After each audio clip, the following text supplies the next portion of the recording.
Le Bouddha, le Dharma et la suprême assemblée jusqu'à l'éveil, je prends refuge. Par les accumulations issues de ma pratique de la générosité, etc. Puisse-je accomplir l'état de Bouddha pour le bien de tous les êtres. Le Bouddha, le Dharma et la suprême assemblée jusqu'à l'éveil, je prends refuge. Par les accumulations issues de ma pratique de la générosité, etc. Puisse-je accomplir l'état de Bouddha pour le bien de tous les êtres.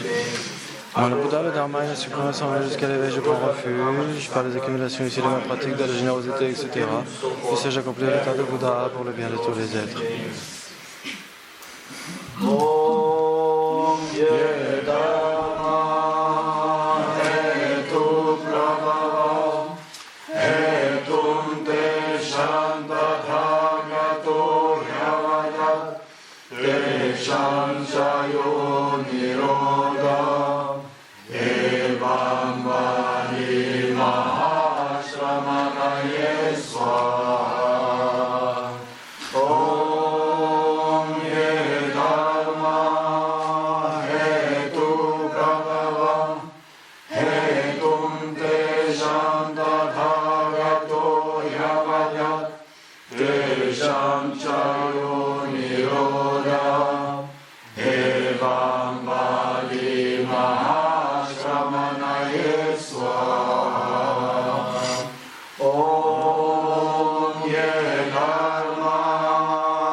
Donc on revient toujours à la page 3 avec le flamboiement des deux bodhisattvas non-duels.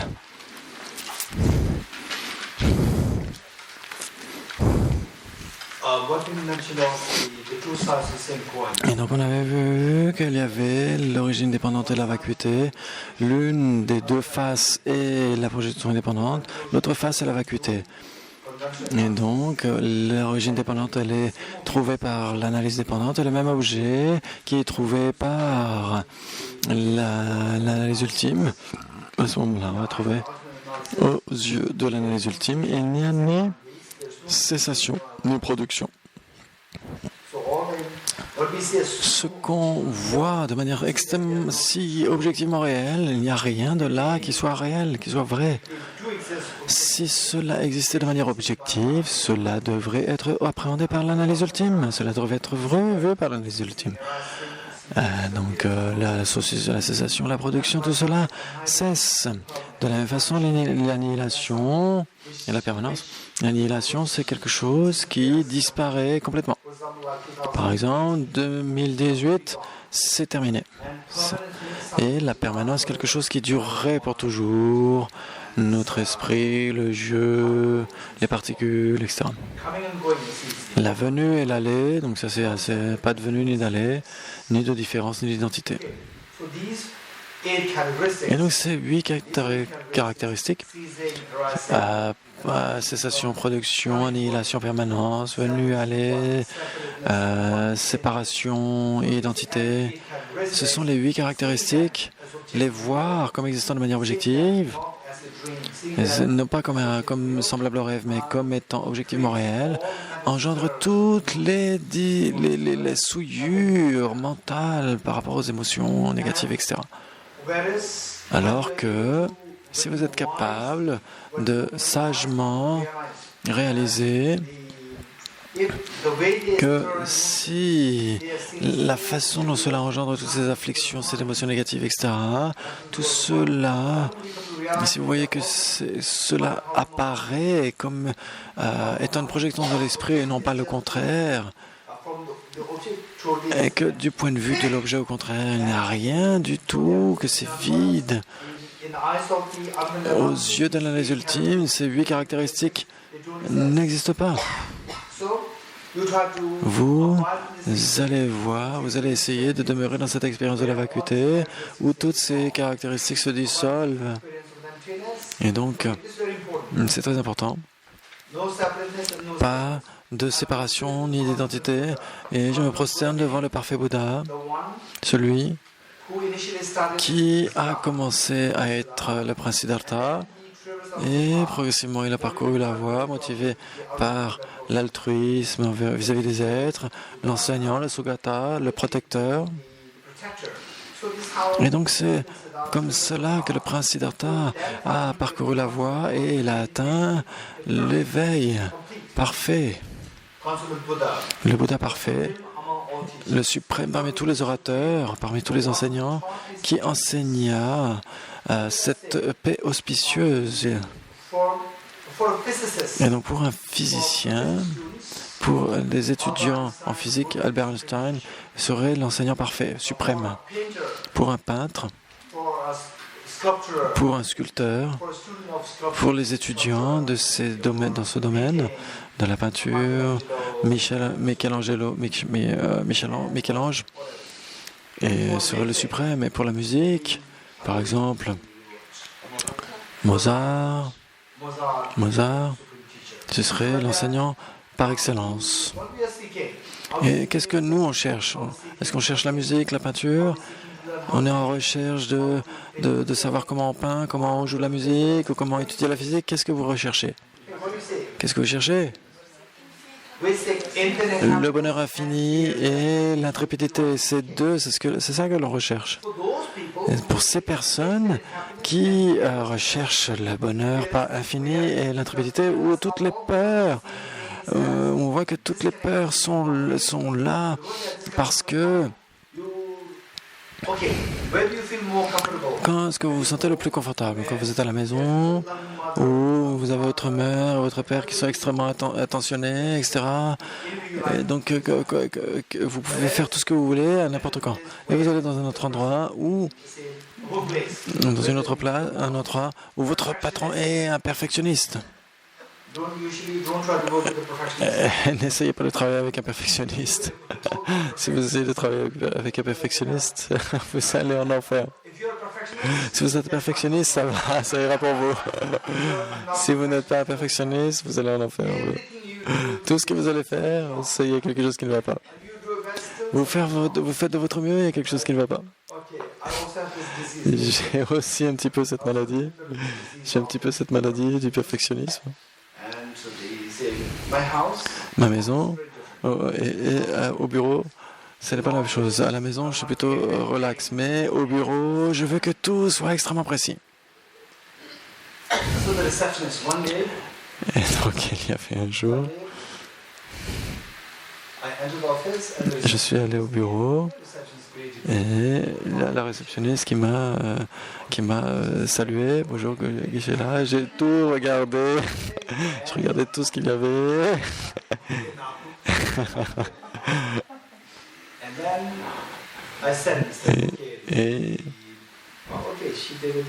Et je me suis dit, tiens, elle a fait un bon boulot, il y a juste une petite erreur là. Et donc ça, je pouvais enseigner qu'il y avait et je voyais qu'elle était un petit peu nerveuse, et donc j'étais un peu plus léger. Et donc je lui dis, donc elle était nouvelle, et elle a dit, et je lui ai dit, est-ce que vos anciens vous ont dit comment je fonctionnais? Elle a dit oui. Les anciens secrétaires et tout ont dit, la réceptionniste, elle a dit, les anciens ont dit, la façon de poser les posters, etc. Comment est-ce qu'on doit poser, même ne serait-ce que les épingles. Tout doit être extrêmement Même la couleur des épingles, je choisissais la couleur des épingles. Et donc, mais bon, ça je ne suis pas sûr, mais par contre, l'espace entre les épingles et tout doit être parfait. Et les gens qui ne font pas attention à l'esthétique, pour eux ça va. Vous pouvez mettre le poster dans tous les sens, c'est pas grave. Mais pour les gens qui ont un sens esthétique, et dès l'instant où ils arrivent au Tibet House, dans la réception du Tibet House, et donc ils font face et ils vont regarder tout ça, et on se dire, oh là, ça c'est une institution extrêmement standard, rien qu'en voyant comment les posters sont posés, etc. Alors que si c'est mis un peu de guingois, etc., là, par le passé, c'était des photocopies noir et blanc, avec des points noirs, etc. Et puis c'était censé être, il y avait des annoncements, des annonces, des enseignements, etc. Et je leur ai dit, mais ne faites pas cela.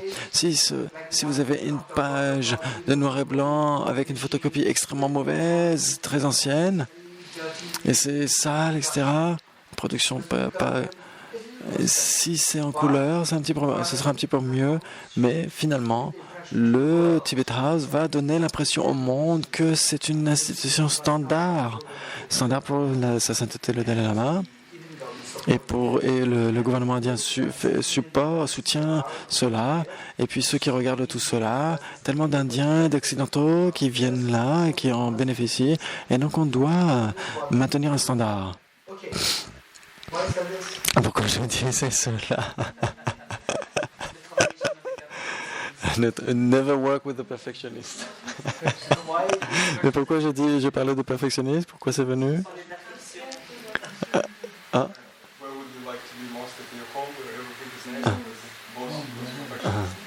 Est-ce que vous préférez rester à la maison où tout est confortable, etc. Ou préférez aller avec un patron un peu... Et qu'est-ce qui m'a fait dire ceci? Parce que quand on est perfectionniste, pourquoi j'ai dit cela?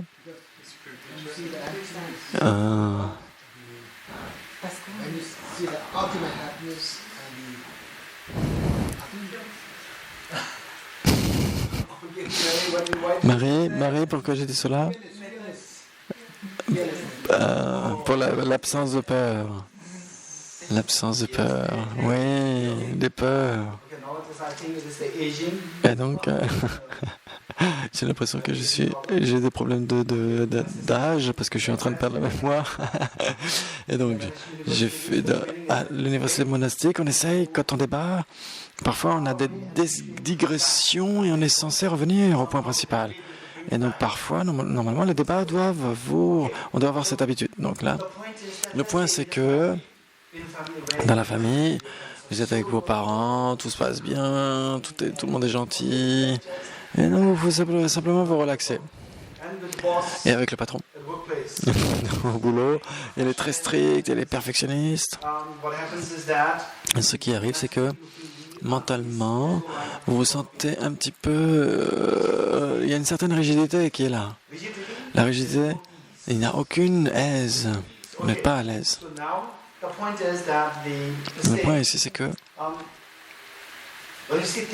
quand vous voyez les choses comme étant objectivement réelles, avec toutes les caractéristiques là, les 8 caractéristiques qui sont là, et donc cela va déterminer vos états mentaux. Et donc cela vous rend tellement rigide. Alors que si vous voyez les choses, cela vient de votre esprit, tout cela vient il n'y a rien là du côté de l'objet, dans cette expérience de la vacuité. Vous voyez que objectivement, tout cela est vide d'existence objective, tout cela vient de votre esprit. Objectivement, il n'y a rien qui est là. Et la rigidité se dissout. Et donc la l'aise mentale, la l'aise intérieure vous vient. Et donc le suprême parmi tous les orateurs qui enseigne l'auspicieuse paix. Et donc nous on cherche la trépidité, l'absence de peur. Les peurs adviennent parce que quand vous pensez, vos processus mentaux, quand il y a un clash entre vos processus mentaux et ce qui arrive à l'extérieur, il y a un clash, et donc il y a les peurs qui arrivent. Ce qui vous arrive, il y a à ce moment-là des peurs qui arrivent.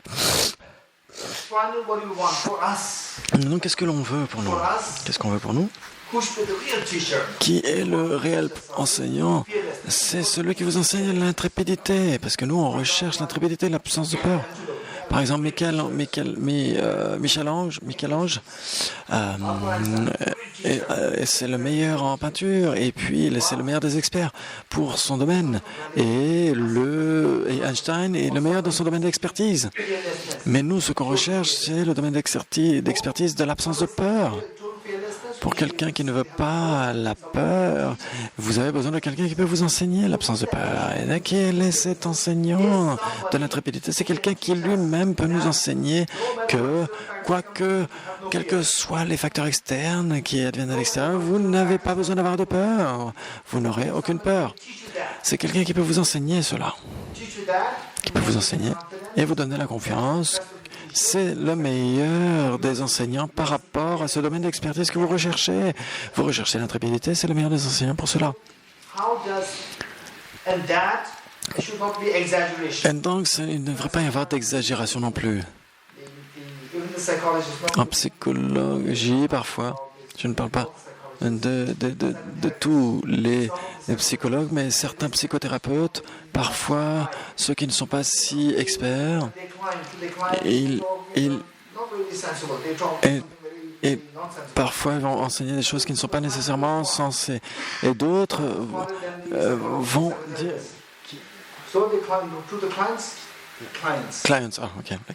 Les clients.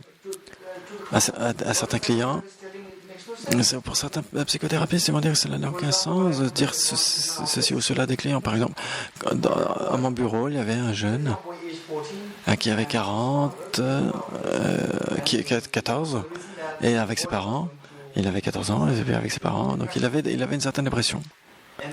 Et puis, j'ai demandé au père, qui était un docteur en médecine, un cardiologue, et j'ai demandé au père, donc s'il a donné un traitement à son fils.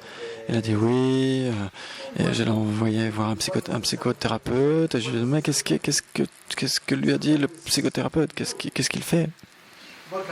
Quel type de traitement donne-t-il? Et il a dit, il a donné plus de conseils. Et donc il lui a dit, tu ressens la dépression, toutes ces dépressions, ce sont les démons qui te parlent, ne leur fais pas confiance. J'ai dit ça, c'est juste insensé, ça n'aide pas du tout le client. Ce jeune, il est extrêmement intelligent. Et donc, en quelques mots, j'ai pu voir qu'il était extrêmement intelligent. Ces paroles ne font pas sens pour lui. Et le père a dit, mais c'est vrai. Mon fils n'aime pas son psychothérapeute. Ce qu'il lui enseigne, ce qu'il lui dit, cela ne fait aucun sens en lui. Donc ce que je suis en train de dire, il ne faut pas non plus exagérer. On veut l'absence de peur. Et il faut que celui qui nous enseigne, par exemple, dans ce cas, le Bouddha Shakyamuni nous enseigne l'absence de peur, ne devrait pas nous enseigner quelque chose qui exagérerait les choses. Quelque chose qui, par rapport à la réalité, il faut quelque chose qui, en réalité, nous débarrasse de nos peurs. Et donc, je vous ai donné des exemples précédemment. Par exemple, le rêve avec le fantôme du rêve. Et puis, il y a le père qui arrive et qui lui dit, mais quel est le problème? Et il y a un fantôme qui me court après. Et là, il fait quelque chose pour que le fantôme s'en aille. Est-ce que vous avez l'absence de peur? Oui, vous avez une certaine absence de peur. La peur est partie, c'est le numéro 2. N'est-ce pas? Et puis après, à nouveau, la peur revient. Parce que le fantôme revient. Et vous avez votre peur qui revient. Et ensuite, un maître tantrique arrive. Un maître tantrique arrive qui est plus puissant que votre père. Et à nouveau, le fantôme va partir pour longtemps. Et après un certain temps, le fantôme revient. Nous allons voir que tout cela, ce sont des soulagements temporaires. Quel est le soulagement définitif? Dites-moi, dites-moi. Je ne parle pas de philosophie. Je parle de ce rêve. Se réveiller. Et donc, de quelle manière se réveiller est la solution ultime? De quelle manière se réveiller est la solution ultime? On doit en être convaincu. Ok, là.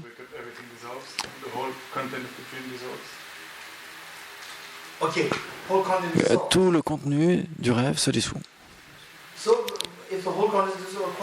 Et donc, qu'est-ce qui est...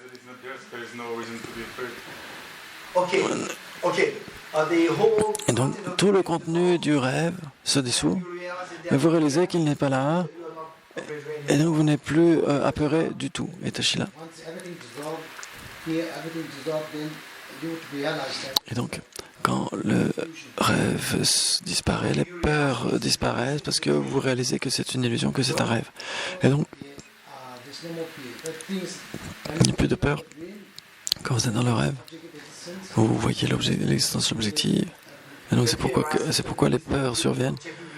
Et donc, parce que vous voyez que le rêve existe de manière objective. Quand vous réalisez qu'il n'existe pas de manière objective et qu'il existe simplement comme un rêve, les peurs se dissolvent. En effet, merci. Marie? Si quelqu'un passe à côté et qu'il me voit en agitation, si quelqu'un passe à côté et qu'il me voit en agitation, dans le rêve, il va dire, il est en train de faire un cauchemar. Il va dire, tiens, je suis en train de faire un cauchemar, il va me réveiller. Parce qu'il voit que je souffre, et donc le Bouddha Shakyamuni va me montrer, va me réveiller par ses enseignements.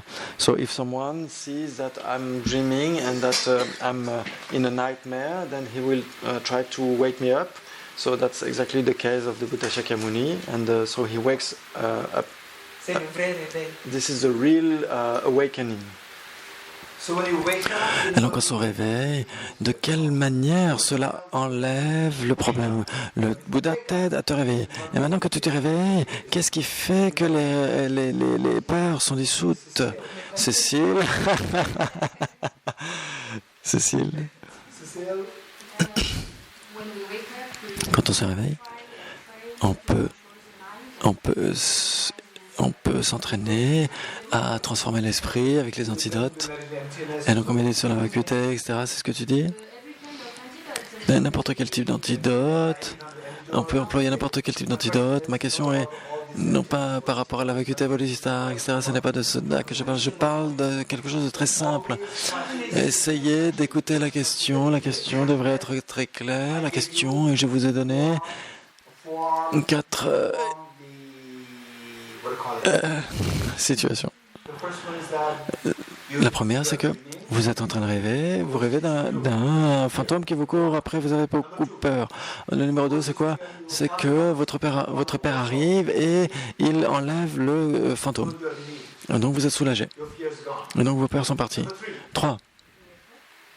Non, 3, ce n'est pas encore... ce n'est pas gâté Bodhisattva.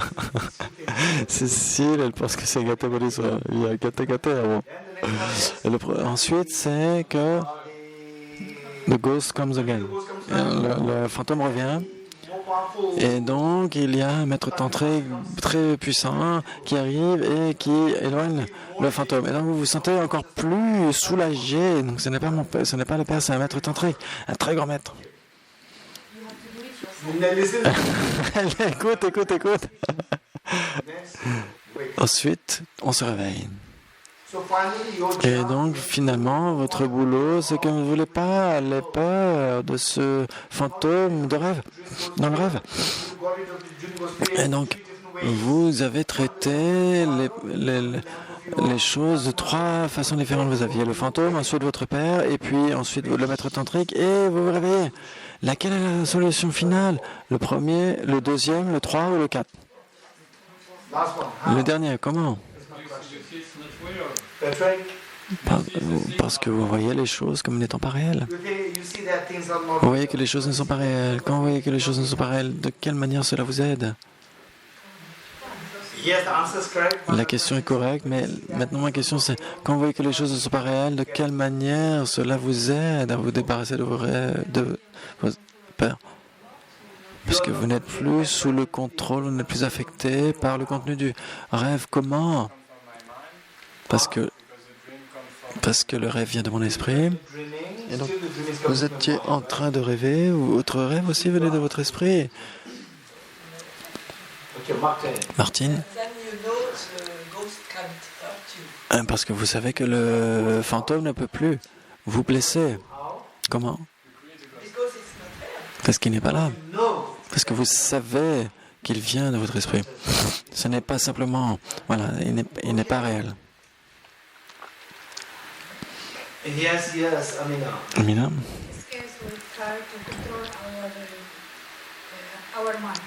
Et donc, ce fantôme ne peut plus contrôler notre esprit parce qu'on s'est réveillé et on n'est plus sous le contrôle du rêve. Parce que quand on était en train de rêver, on était sous le contrôle. Quand vous rêvez, qu'est-ce qui vient dans votre esprit? Ce n'est pas dans vos mains.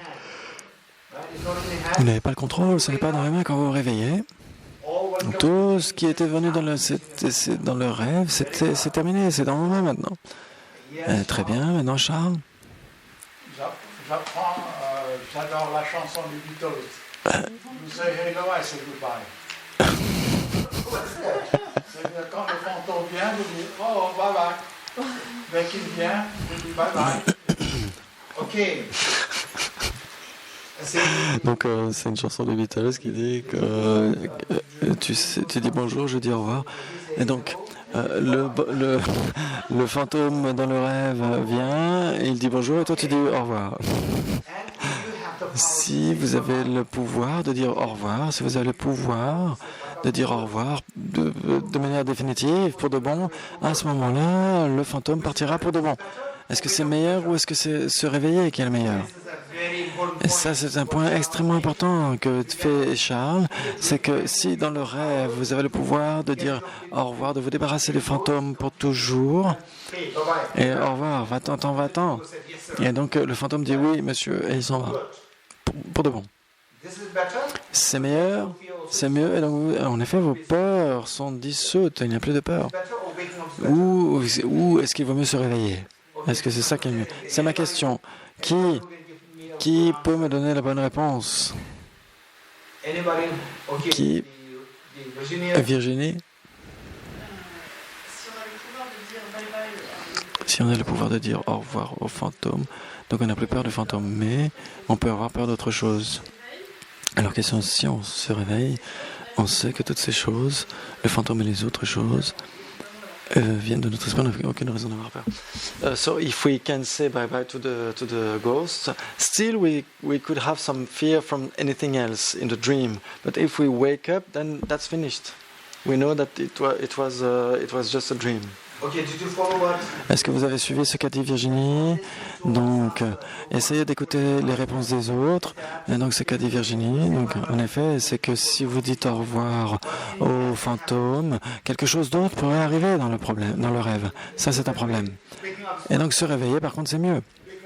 Vous réveillez, rien d'autre ne peut vous affecter. Dominique? Quand on se réveille, on se sent libéré. Et donc on retrouve notre liberté. So when we wake up, we feel free. We are free. We get our freedom again. Et donc, et pourtant, dans le rêve, quand on dit au revoir, on est libre du fantôme. Thomas, quand on réagit au fantôme, on pense que le fantôme est réel, mais il n'est pas réel. Et donc, quel est le problème? Et donc, la réaction. Quel est le problème avec la réaction? Et donc, parce que finalement, notre boulot, c'est de se débarrasser de la peur. Et quand on dit bye-bye au fantôme, il est parti. Il n'est plus là. Il n'est pas vraiment parti ici. Il est parti pour de bon. Qui d'autre? Gardez à l'esprit que ce que dit Thomas fait sens, mais je demande plus de réponses. Amina, la peur, c'est quelque chose de psychologique. Et quand on a peur de quelque chose qui vous fait peur, vous pouvez vous calmer, vous parler, vous dire tiens, cela n'est pas vrai, ce n'est pas réel, c'est un rêve, et ce n'est pas réel. Et donc c'est un rêve. Amila, est-ce que tu as suivi la question? La question, c'est que il y a deux options. Une, il y a le fantôme du rêve qui vient. Vous arrivez à vous en débarrasser du fantôme parce que vous lui dites au revoir, il est parti. Et donc, écoute. Je te donne deux options et toi tu me donnes une troisième option. Je te demande de choisir entre ces deux. N'ajoute pas une troisième. La troisième, elle est très bien, mais elle viendra après. Les deux options, c'est la première, c'est que ce qu'a dit Charles, c'est que on dit on est plus puissant que le fantôme et on dit au revoir 20 ans. Et le fantôme de rêve s'en va. Et donc les peurs s'en vont. Ça, c'est la première solution. Et donc le fantôme ne viendra jamais dans le rêve. Et le deuxième, c'est vous vous réveillez. Et donc là, de la même façon, le fantôme ne va pas t'affecter, ne t'affectera plus jamais. Laquelle des deux solutions, laquelle est la meilleure?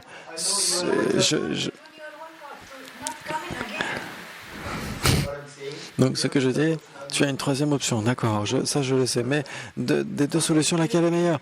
Dans le rêve, où tu ne te réveilles pas, tu es dans le rêve, tu fais quelque chose et le fantôme a disparu pour toujours, pour de bon. Il ne viendra plus jamais. Ah, ok, très bien, le fantôme dit, ok, je ne viendrai plus jamais et c'est terminé. Et vous n'êtes plus embêté par le fantôme, c'est terminé. Et la deuxième, vous vous réveillez. Et vous ne faites rien au fantôme, vous vous réveillez et le fantôme cesse automatiquement. Qu'est-ce qui est le mieux? Mais il faut se réveiller, c'est mieux. Pourquoi? Vous pouvez faire quelque chose. On a dit tout à l'heure, on a dit un fantôme, va-t'en.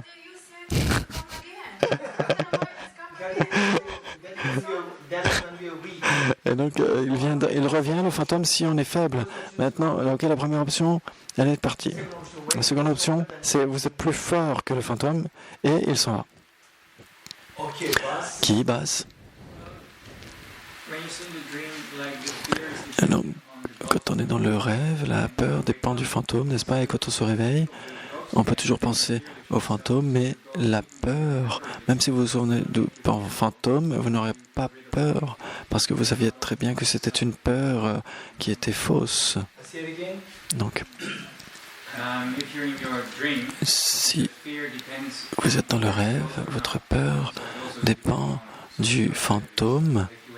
Et donc quand vous réveillez, vous pouvez vous débarrasser de la peur, vous pouvez toujours imaginer le fantôme dans votre état vigile et vous n'avez plus de peur puisque vous savez. Et dans votre rêve, là aussi, quand vous disiez au revoir, va-t'en au fantôme, vous n'aviez plus peur. Mais cela dépend toujours mais tu es le plus puissant dans le rêve. Dans ce cas-là, c'est que tu es le plus puissant et tu dis au fantôme ne revient plus et en effet il ne revient plus. Qu'est-ce qui est meilleur? Qui d'autre? Katia. Entre la solution 3 et 4, c'est que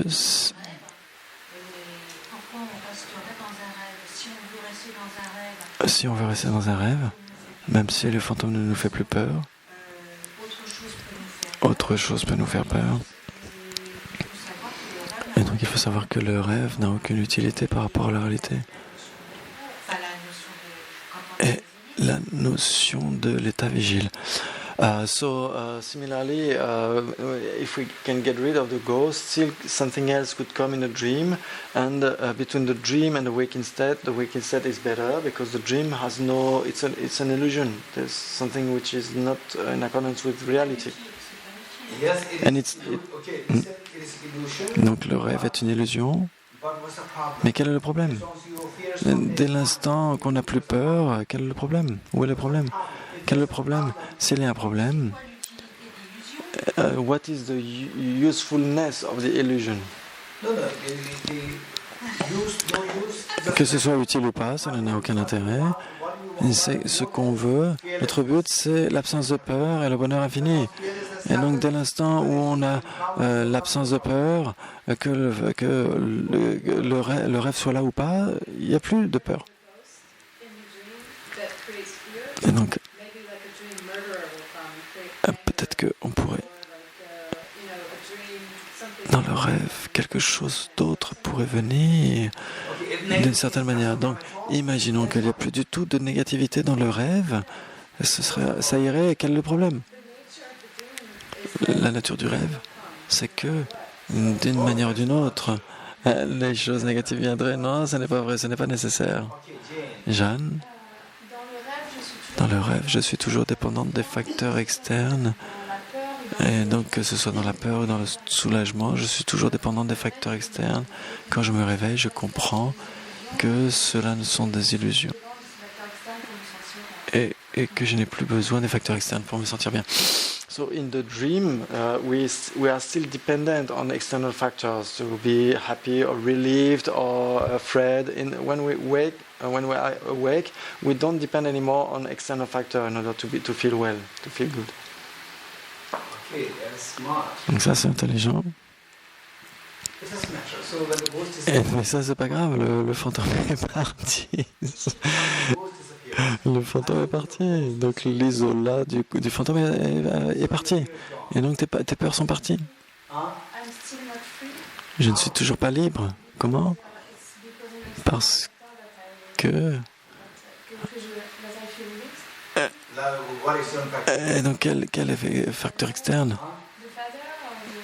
Le père, etc. Non, il n'y a pas de peur. Tu es plus puissant que le fantôme. Et toi, le fantôme ne revient plus jamais. Il te dit oui, non, je ne reviendrai plus jamais. Et il s'en va. Ce que Jeanne a dit, c'est extrêmement proche, mais quelque chose manque. Sophie,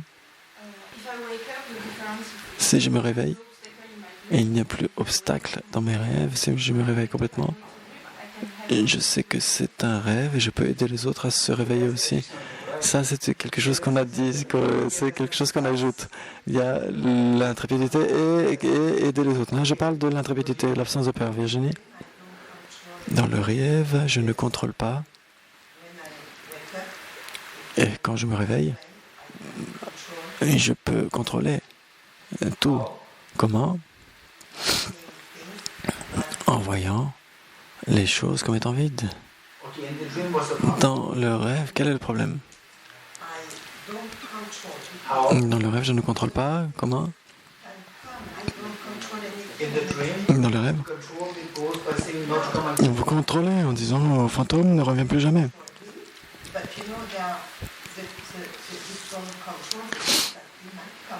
Et donc, non, il ne reviendra pas le fantôme. On a dit qu'on était plus fort que le fantôme. On est plus fort que le fantôme, donc il ne reviendra pas. Tu es plus forte, donc tu contrôles. Dernière chance.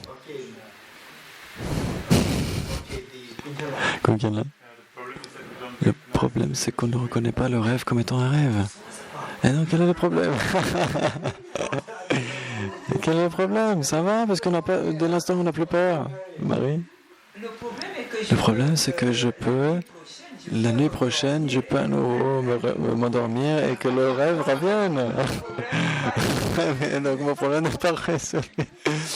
The problem is that the next night, then the dream will come again. So there is no solution. On ne s'occupe pas de la prochaine nuit, on s'occupe du rêve de maintenant. Teshila et après Anne-Sophie. Et donc, le rêve, il est produit par l'ignorance. Donc là, on arrive au point d'identifier ce qu'est le samsara. C'est la question de qui? C'était qui devait me rappeler ce qu'était le samsara?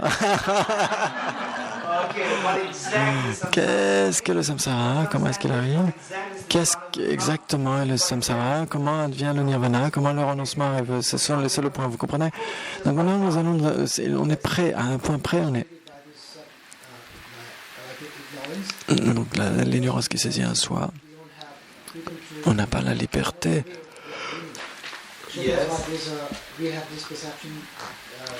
On n'a pas la liberté de voir que les choses existent de manière objective ou non.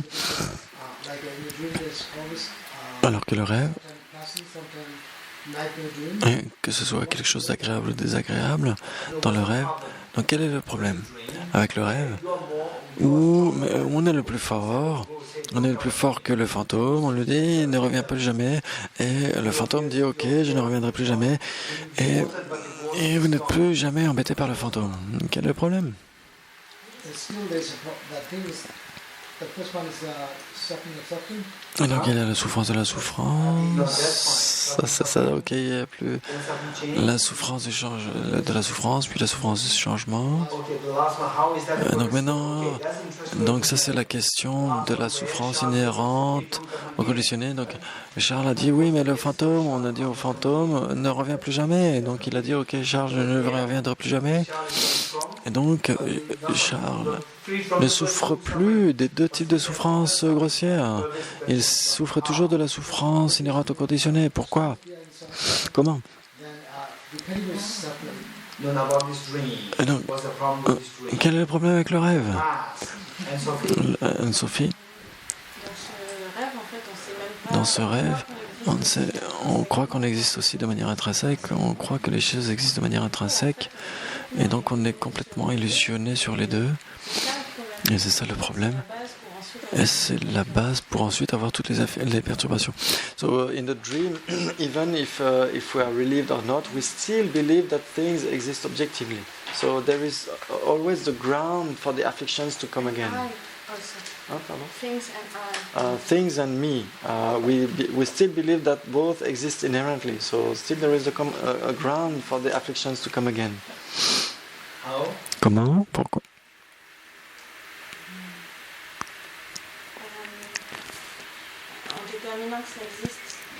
En déterminant que ça existe de manière objective, nos afflictions. Donc ce n'est pas clair. Ok. Je vais vous donner un indice. Le samsara est la perte de liberté. Le manque de liberté, ne l'oubliez pas, le samsara c'est le manque de liberté. Et la version la plus subtile de manque de liberté, la version la plus subtile, Tajila en a parlé tout à l'heure, c'est la souffrance inhérente au conditionné ou pénétrante. La version la plus subtile de la perte de liberté, c'est très important. Quelqu'un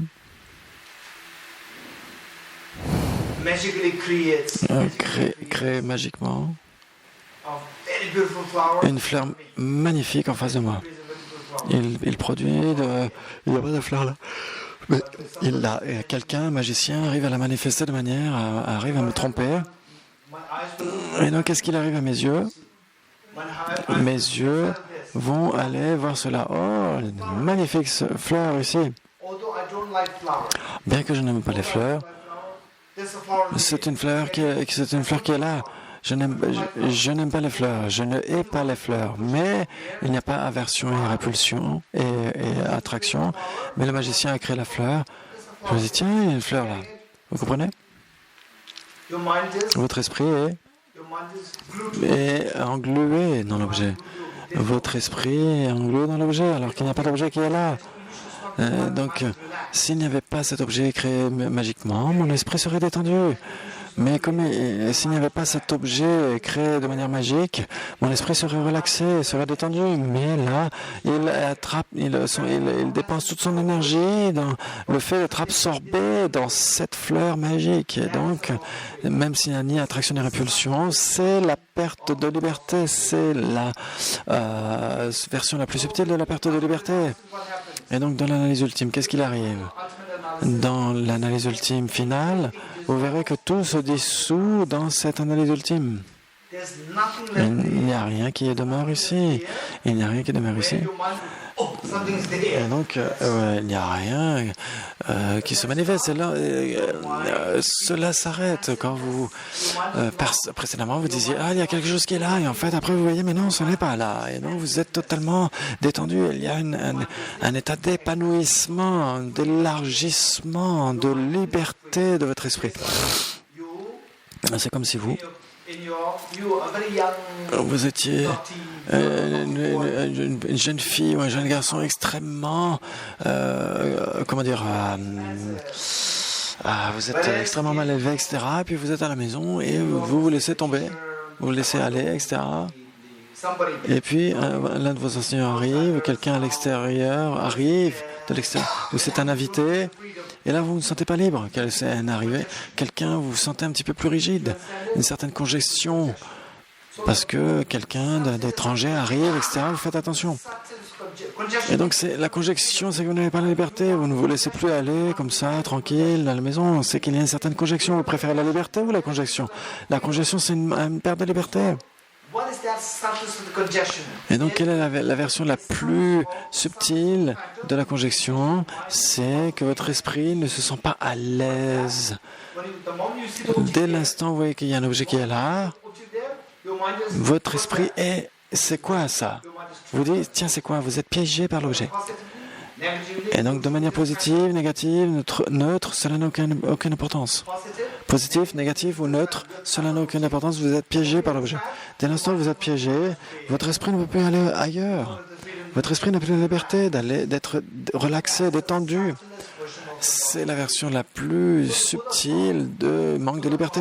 Le Bouddha a enseigné que rien n'est là de manière objective. Rien n'est là de manière objective. Avant que le Bouddha ne l'enseigne, personne ne l'avait enseigné. Avant que le Bouddha ne se manifeste dans le monde, personne n'avait enseigné la vacuité d'existence objective. Personne n'avait découvert cette réalité. Le Bouddha est apparu, il a découvert cette réalité, et il a enseigné que rien n'existe de manière objective. Si quelque chose existe de manière objective, alors l'esprit est complètement piégé par cela. Et donc il ne peut pas trouver la véritable paix, le véritable aise. Alors comment est-ce qu'on sait qu'il n'y a rien qui ne peut véritablement piéger l'esprit? Donc, il n'y a rien qui existe du côté de l'objet qui puisse nous piéger. Et s'il y avait quelque chose, l'analyse ultime pourrait le percevoir, pourrait l'appréhender. Et donc, on ne le trouve pas de manière ultime. Ça veut dire que cela n'existe pas et vous vous sentez au repos.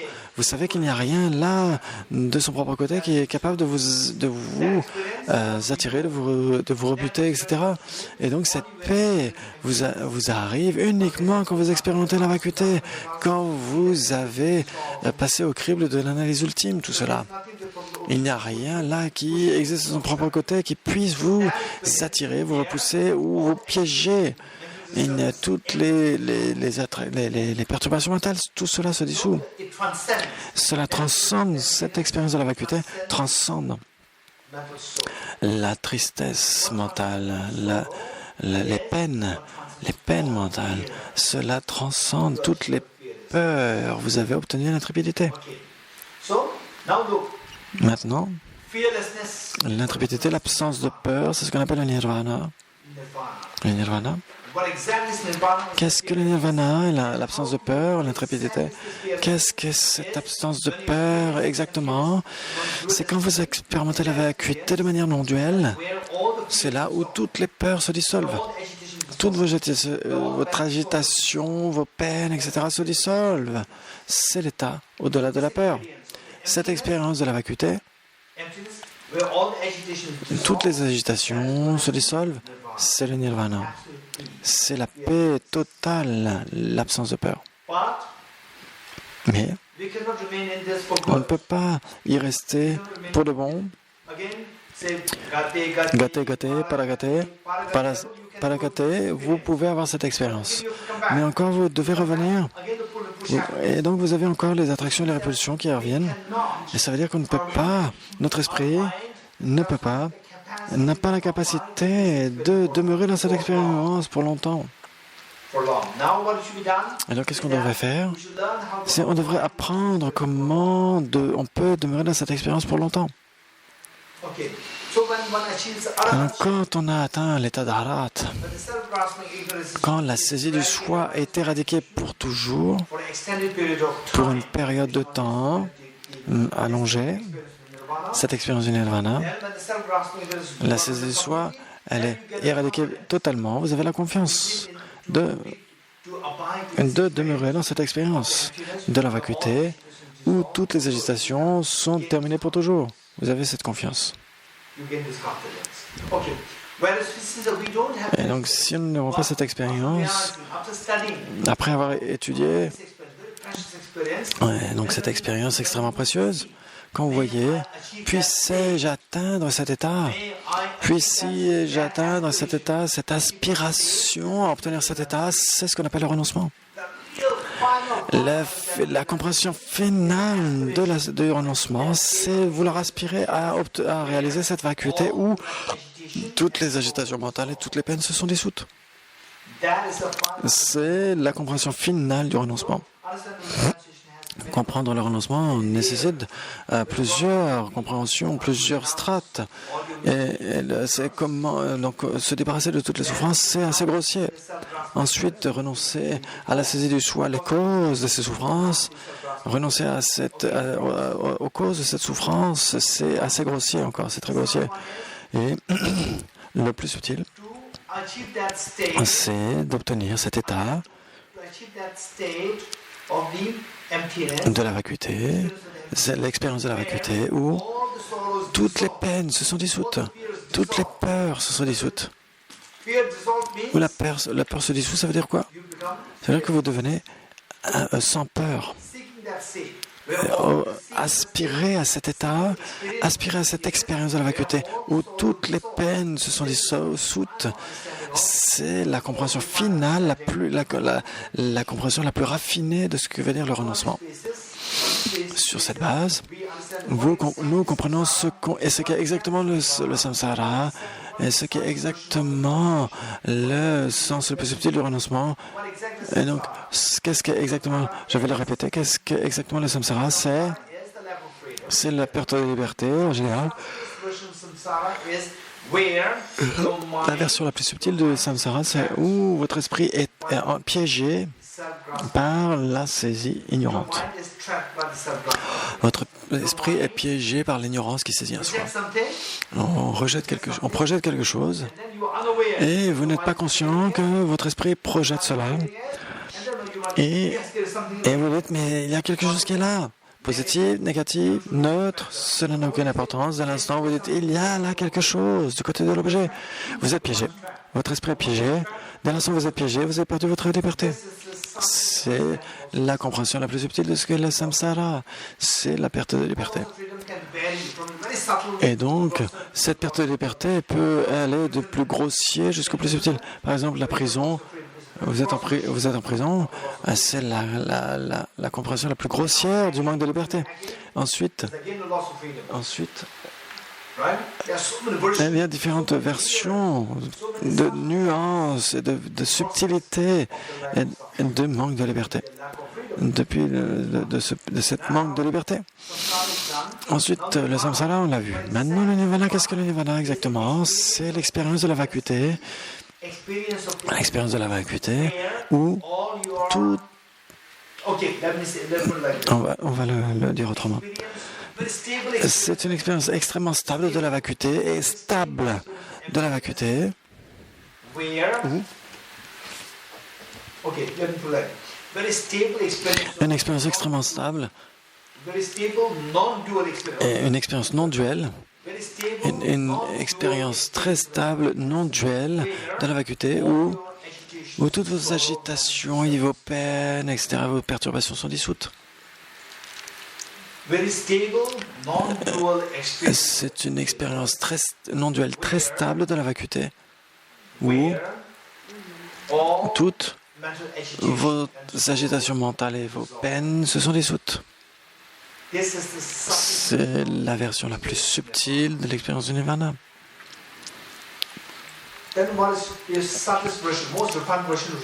Quelle est la version la plus raffinée du renoncement? C'est que l'aspiration à obtenir cet état d'expérience non duelle extrêmement stable de la vacuité, c'est où toutes les peines et les agitations sont dissoutes. C'est ça l'aspiration, cette aspiration-là, c'est ça le renoncement. Donc on va terminer cette strophe, page 3, en bas de la page 3. Donc nous sommes quelqu'un qui recherchons l'absence de peur, nous cherchons celui qui est capable de l'enseigner. Dans ce monde, c'est qui?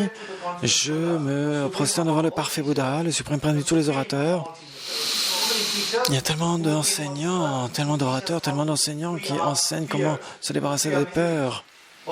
Mais qui est celui qui peut parler de la vacuité, dont l'expérience de laquelle peut éliminer toutes les agitations? C'est uniquement le Bouddha. C'est pourquoi je me prosterne devant le parfait Bouddha, suprême parmi tous les enseignants, qui enseigna la paix, l'auspicieuse paix. Quel type de paix? C'est l'expérience de la vacuité non duelle, où toutes les agitations et toutes les peurs sont dissoutes. Quel est l'opposé des perturbations? Quel est l'opposé de la perturbation? C'est la paix ultime. Et donc ce qu'on enseigne, c'est la paix. Quel type de paix? La paix expérimentée sous la forme de la vacuité, ou qui est libre des élaborations, aussi libre de réification ici, ou élaboration. Donc, nous avons vu qu'au travers de l'analyse ultime, nous avons vu que toutes les conventionnalités sont dissoutes. Il n'y a rien qui demeure ici. Toutes les élaborations ou les réifications ici, quand nous avons soumis tout à l'analyse ultime, les bonnes personnes, les mauvaises personnes, le beau temps, le mauvais temps, les fleurs, le chocolat, joli, pas joli, super, pas super, etc. Tout cela se dissout dans cette expérience. Toutes les élaborations, les réifications par rapport aux conventionnalités, tout cela se dissout dans cette expérience. Et donc ce n'est pas ce que le Bouddha a inventé, c'est ce que le Bouddha a découvert.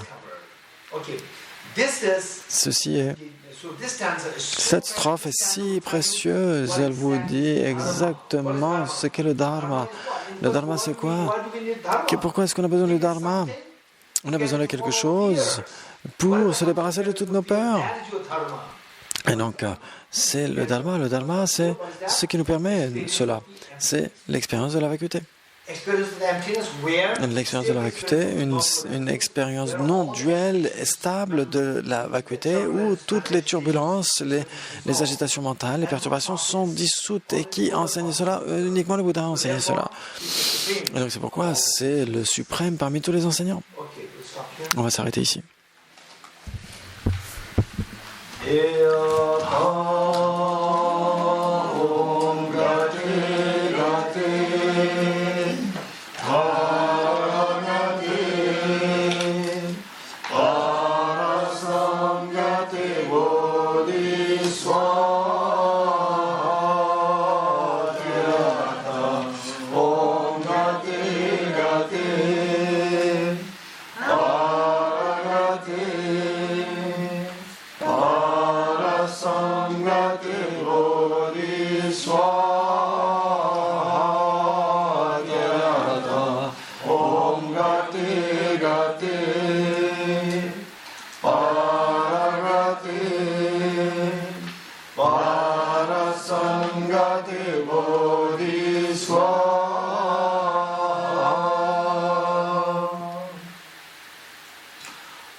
Et donc ici, on a parlé de la vacuité, toutes les souffrances.